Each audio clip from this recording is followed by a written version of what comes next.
ನಮಸ್ತೆ. ಯಾರಿಗೆಲ್ಲ ದುಡ್ಡಿನ ಸಮಸ್ಯೆ ಇದೆ? ಪ್ರತಿಯೊಬ್ಬರಿಗೂ ದುಡ್ಡಿನ ಸಮಸ್ಯೆ, ಬಡತನ ಮತ್ತೆ ಸಂಪತ್ತಿನಲ್ಲಿ ಅಡೆತಡೆಗಳು ಎದುರಾಗುತ್ತೆ. ಅದಕ್ಕೆ ಕನಕಧಾರಾ ಸ್ತೋತ್ರವನ್ನ ಪಠಿಸಿ. ಇದು ದೈವಿಕ ಮಂತ್ರ. ಇದನ್ನ ರಚಿಸಿದವರು ಆದಿಶಂಕರಾಚಾರ್ಯರು.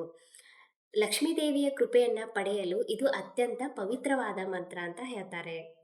ಈ ಕನಕಧಾರಾ ಸ್ತೋತ್ರವನ್ನ ನಾವು ಭಕ್ತಿಯಿಂದ, ಶ್ರದ್ಧೆಯಿಂದ ಪಠಿಸಿದರೆ ದೈವಿ ಕೃಪೆ ನಮ್ಮಲ್ಲಿ ಸಹಜವಾಗಿ ಹರಿದು ಬರ್ತಾಳೆ.